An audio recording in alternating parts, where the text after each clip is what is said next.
Bora, pessoal, Thales Veríssimo Lima aqui. E antes de tratar diretamente do assunto, eu gostaria de ler para vocês aí alguns dispositivos, alguns artigos que constam hoje em nossa Constituição Federal. Vou começar aqui pelo artigo 5º, que trata das liberdades e garantias individuais e coletivas. Começa assim o artigo 5º, o caput. Todos são iguais perante a lei, sem distinção de qualquer natureza, garantindo-se aos brasileiros e aos estrangeiros residentes no país a inviolabilidade do direito à vida, à liberdade, à igualdade, à segurança, à propriedade nos seguintes termos. E aí relaciona-se um conjunto de incisos e eu separei alguns aqui. Inciso 4º do artigo 5º. É livre a manifestação do pensamento, vedado o anonimato.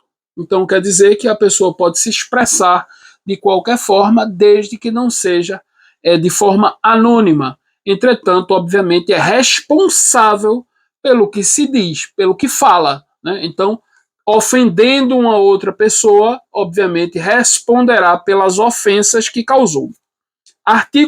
Inciso 6º. É inviolável a liberdade de consciência, de crença, sendo assegurado o livre exercício dos cultos religiosos e garantida, na forma da lei, a proteção aos locais de culto e às suas liturgias. Pessoal, qualquer culto religioso, religião, seita, é livre no país. Inclusive, os seus monumentos, as suas construções e locais de cultos, igrejas e por aí vai. Então, nós estamos vendo convulsões sociais de pessoas invadindo com frequência locais religiosos. E isso é vedado na nossa Constituição Federal. Inciso 15 do artigo 5º da Constituição Federal. É livre a locomoção em território nacional em tempos de paz, podendo qualquer pessoa, nos termos da lei, nele entrar, no território nacional, entrar, permanecer ou sair com seus bens. Ou seja, está garantida a liberdade de locomoção. Pessoal, o artigo 5º da nossa Constituição garante de forma clara a liberdade de expressão, obviamente, como eu disse, sendo responsável pelas palavras que se profere. E mais ainda, no caso do ex-deputado, do deputado Daniel Silveira, ele é livre nas suas manifestações enquanto parlamentar, nas suas opiniões e quaisquer opiniões e votos. Então, como vocês vêm bem observando, Roberto Jefferson fez um pronunciamento, um vídeo na internet no qual detratou a ministra Carmen Lúcia. A verdade é a seguinte: apesar de não concordar com a forma que Roberto Jefferson falou, a verdade é que eles têm liberdade de se expressar.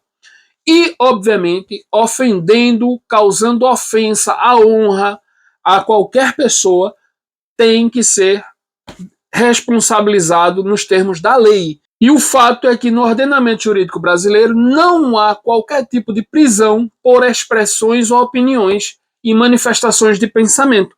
Então, o que cabe aí é provavelmente uma ação de dano moral. E simples como isso. Não se pode prender nenhum parlamentar, nem qualquer pessoa do povo, como é Roberto Jefferson hoje, que apesar de um dia ter sido parlamentar, já não é mais, por expressar suas opiniões e seu pensamento, né? Então, ele tem total liberdade de expressar sua vontade, seus pensamentos, mas sendo responsável pelo que fala. Então, pessoal, eu anotei aqui mais o artigo 220 da Constituição Federal do Brasil vigente, que diz o seguinte, preste atenção: a manifestação do pensamento, a criação, a expressão e a informação sob qualquer forma processo ou veículo não sofrerá restrição, observando o disposto nesta Constituição.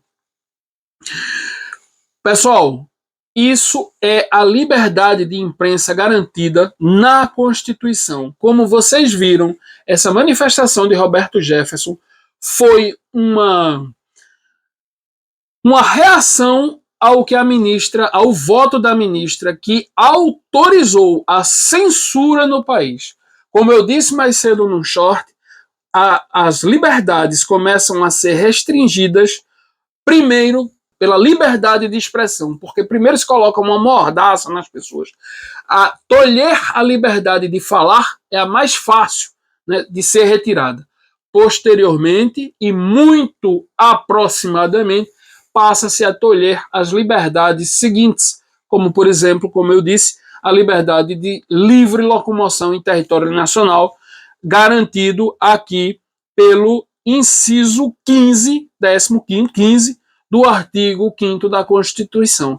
Então, pessoal, essas censuras e esses tolhimentos, essas cassações de liberdades, elas são além de qualquer partido, elas são além de qualquer ideologia, porque hoje está sendo censurado uma emissora de rádio e TV que talvez tenha um alinhamento, um posicionamento um pouco de centro-direita. Amanhã não vai ter limites para as censuras e para a cassação das liberdades. Inclusive, a história ensina.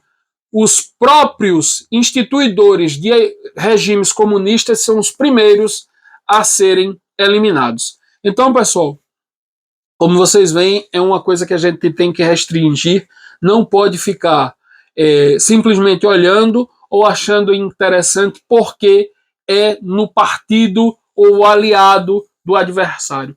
Hoje o adversário sofre, amanhã será você. E mais uma vez eu venho pedir que no próximo dia 30 a gente vote no maior apoiador das liberdades e garantidor das liberdades, que é nosso presidente Jair Messias Bolsonaro.